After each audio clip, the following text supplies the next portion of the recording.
Welcome to Youth Voices of Greater Cincinnati. My name is Madison Love. And my name is Anna Gomez. And we are from Norwood Middle School. Today we have a very special guest, and his name is Scott Stevens.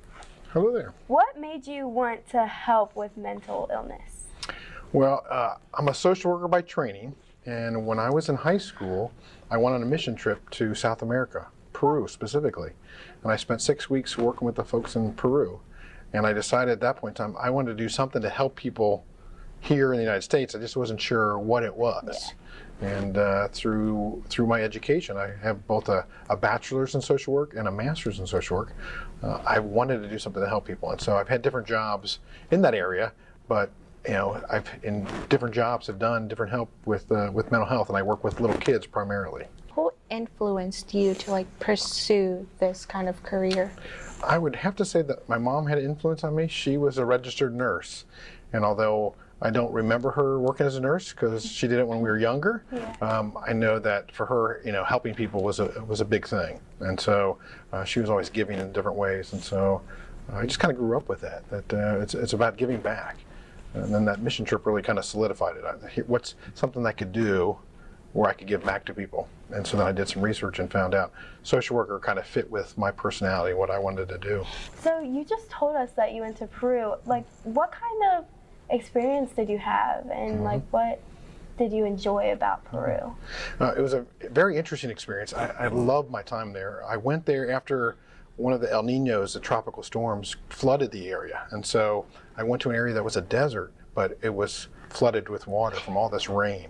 And so I went on a mission trip with a group of guys from my high school, another group of guys from Chicago that I didn't know, and we spent 6 weeks actually living, working, eating, and breathing in Peru. And for me, it's really become a part of my life. I actually made a friend there when I was just 14, and we have maintained that friendship over the years. Wow. Yeah. How long ago was it that you went to Peru? In 1983, so it's been a few years ago. But again, we've maintained that friendship, and it changed me as a person as I went there. And the group that went, there was very few of us that spoke Spanish, and so I was one of the few people that could speak a little bit of Spanish when I went. But I have to say I was kind of nervous about my ability to speak Spanish when I went. So. When did you first start taking Spanish? I took Spanish as a freshman in high school, and so this was my junior year, so I only had 2 years of Spanish before going down to Peru. Was it difficult going to a different country and not knowing the language as well as you could? It was very scary. I was very nervous. I didn't really know the language. I knew a little bit about it, so very basic conversational stuff, but it's a different culture, different way of doing things. Just transportation. We flew on a plane, not on seats, and we got down there because of the flooding and all that. We actually flew on a military plane sitting on bags of rice. Never done that before. Wow. Going through customs was a new experience.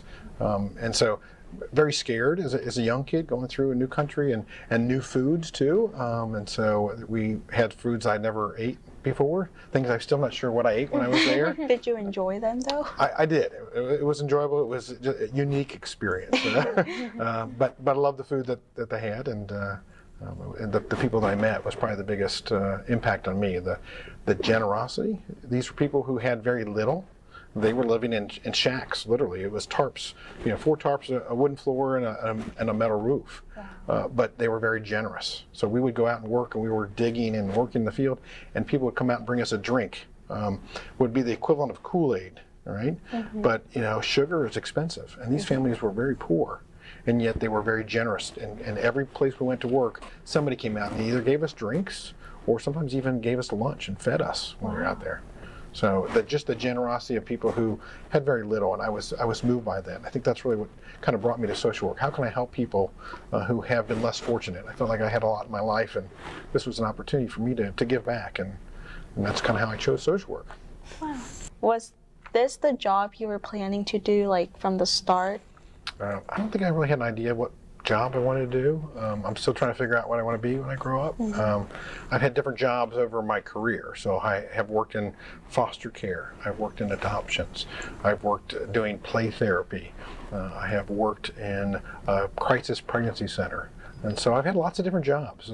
One of the neat things about being a social worker is you have a unique skill set that you can do different jobs. And so I like variety. I like to do different things. What job did you most enjoy out of those? All the jobs I've had? Yeah. I think I've loved every job that I've done. Probably when I worked in the crisis pregnancy center, these were women coming in who were pregnant and scared. Yeah. And we were a pro-life organization, so our job was to educate them about the baby development and provide support for them if they chose to parent or chose adoption. And I had that adoption experience prior to that. What type of different mental illness have you worked with? I mostly have worked with kids in my life. And so I've worked with kids with attention deficit hyperactivity disorder, anxiety, and some kids with post-traumatic stress, so they've been abused physically, sexually. That's primarily the kind of the clients that I work with, or kids whose parents have divorced and they're kind of caught in the middle of that. And so a lot of anger issues. And so I do something that's called play therapy. And so what that means is I'm working with kids. I work with kids age 4 to 18, so across the spectrum there, but I mostly work with younger kids. And working with them is, for kids, play is their language. They're not going to sit down and tell me, about how angry they are about their mom or dad or whatever the issue is. But when they play out, they're going to play and recreate some of the things that they're feeling on the inside. And so kind of what I do is work with them, play with them, and give them a safe environment where they can express those feelings through the play. And depending on the age of the kid, then how do we work through that? How do we kind of solve some of those issues? Very interesting. Tell us about a, not difficult, but a person that you've dealt with. Kind of a challenging case? Yes. Yeah, how did you handle the situation? I worked with a child once who was in what they call a partial hospitalization program, which meant that his behaviors were extreme, that he couldn't be at a regular school. So there's a school for kids with behavior problems. And so part of the day they're in a classroom, and then part of the day they're in counseling, and part of the day they're in groups to kind of work on some of those issues. And I worked with a young man who had some severe mental illnesses, and he had trouble just understanding reality, if you catch my drift. And so just kind of treating him as a person. I mean, I think the key, for mental health counseling is a relationship with somebody. And so treating him as a person, listening to him, letting him kind of guide how the session would go, just being there for him was one way to kind of deal with it. And I felt like, he felt a lot of agitation in his life, and here was a time in his life, a period where it was calm and he wasn't judged and he was accepted for who he was. And sometimes I think that's what we all need, is just someone to listen to us and accept us for who we are. Mm-hmm. Have you ever dealt with an adult, like a teacher or something, in the And doing mental health counseling?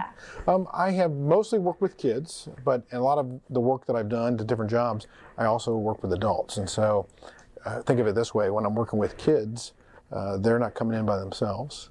Oftentimes there's issues that the parents have, and so part of my work is with the kids and part of my work is with the adults, to help them see that how they interact with their kids, how they discipline their kids can impact them. So it might be an example of a parent who always threatens to give a consequence to their child but never does, until the child learns that mom's never really going to give me a consequence.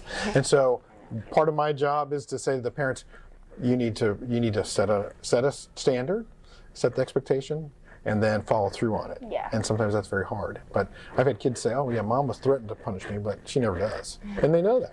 And so in working with kids, you're always working with the parents to help educate them about what's going on and what are ways that we can all improve. I think when we talk about mental health counseling, it's how can we all can improve our lives in some way. And so whether it's a child, or a teenager, or an adult, is what can we do to get better at what we're doing.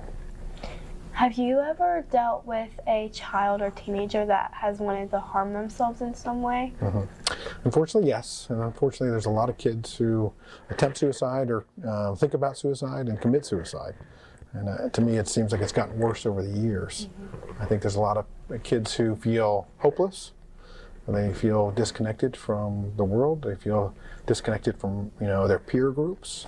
And so it's a very difficult thing to deal with. But I think, again, going back to what do people need is someone to listen to them, to validate their feelings. So when someone says that they're feeling miserable and they want to end their life, that's pretty serious. Yeah. And I think sometimes adults want to just discount that. Well, that can't be true. That's not right. You've got some. To me, it's like they're feeling that way. So if someone's feeling that bad, the first thing I want to do is acknowledge that, yeah, that you do feel that way, and that's terrible, you know. But what can we do to make things better? You know, to me, a suicide is a permanent solution to a temporary problem. Yeah. So sometimes you think about in your lives where you were so upset with something, you know, it's like the end of the world, and now 2 years later you probably can't even remember what it was. Yeah. But at the time, it's really that intense. Yeah. And so when you're dealing with somebody who's feeling that way, it's intense at that time. They feel that way, but it's just right there now. What can we do to kind of get you past that? Have you ever been like emotionally attached to a patient before? I try to kind of, it's a very delicate balance when you're doing therapy with somebody, is to, you want to be close to them, you want to be empathetic to them, but you don't want to kind of overdo it, and there's some boundaries that are there. So I have to admit, sometimes I feel like, oh, I wish I could do this, or I could do that, or I want to help them out this way because I see they're missing something, but that's not my role. You know, it's the parents' role, and it's their role to kind of help them kind of work through some of those issues. And my role is really to help them see that, or kind of help them process that through that. So it's a challenge for anybody who's, you know, in a relationship doing mental health counseling to be able to set clear boundaries. And so being like one foot in the door, in the window of their life, but also being out of it so that you can be objective to what needs to be done. What is the best thing that you feel that you have done for a child, or just in your career in general? In each of the jobs I've had different jobs in my career, I always kind of like to look back and say, did I make a difference in one person's life? Okay, so the first job I had at a college, I worked for Big Brothers and Big Sisters. Right? So I worked there for 6 years. I worked with lots of kids, lots of volunteers. Right? But when I left, I wanted to just kind of reflect, did I make a difference in one person's life? And I could look back and see many. But to give you an example, there was, a youth that I worked with who really struggled growing up. His father wasn't in his life, and he was in a single-parent family, and he got matched up with an older volunteer. And by this volunteer spending time with him, you know, every week, this young man matured, became, you know, just a wonderful young man, very responsible, very giving to other people. And it was nice to be able to, I was there long enough to see that change, and just, you know, in that one time. The Big Brother did 99% of that work. My job was to keep that relationship going, okay? And so for me, each of the jobs I have, I look at it, did I help out with at least one person? Did I make an impact? And sometimes you never know. Right? So you may have impacted someone's life and you don't know because they don't tell you about it, you know. But my hope is that by my skills and my working with them, that their life has improved just a little bit better. Have you ever felt that you did not want to do this type of career before? I mean, did I ever feel like burned out, like I want to just quit and get out of it? Be done. When I was a new grad, I had my bachelor's degree in social work. And I was finishing up, and there was a little party, and someone asked me, what do you want to do, you know, you're a social worker? And I said, I just want to help people. And then this mature, long-term social worker, she kind of patted me on the shoulder, and she said, oh, you're young, you'll get over that. Kind of implying, like, you know, I had all that energy now, but I'm going to get burned out. It's going to wear thin. You don't want to do it anymore. And in my first job, I worked a lot of hours, you know, and so I was always working late nights and longer time, and my boss was worried. You need to slow down. You need to take some time off. You're gonna get burned out. What I can tell you is I've been doing this for 30 years. I still love helping people. I still work a lot. You know, I have 2 jobs, and so I do different things. I haven't felt the burnout, and I think because I love what I do, and I've been able to kind of see some of those positive results of that work. And so, at this point in my life, I've never had a point where I've said, no, I don't want to do it anymore. What is your current job good question. Yeah. So I have 2 jobs. So I work for Catholic Charities as my full-time job. So in that role, I'm the director of parish outreach. So I reach out to over 100 Catholic churches. I try to educate them about what services we have at Catholic Charities, invite them to participate, to volunteer, but also if there's people in that church who need some of those services, that they can access that service. If you don't know, we have a program for people who are homebound, you can't refer them. So educating them about that. Another part of that job is I do what we call Food for All mobile pantry. We actually bring food out to eastern rural counties. And so we'll drive out and provide food to those who are hungry. and I kind of oversee that program. And we serve about 700 families every month with that program. I'm also the post-adoption social worker. What that means is individuals who were adopted as babies through Catholic Charities will come back to get information from their adoption file.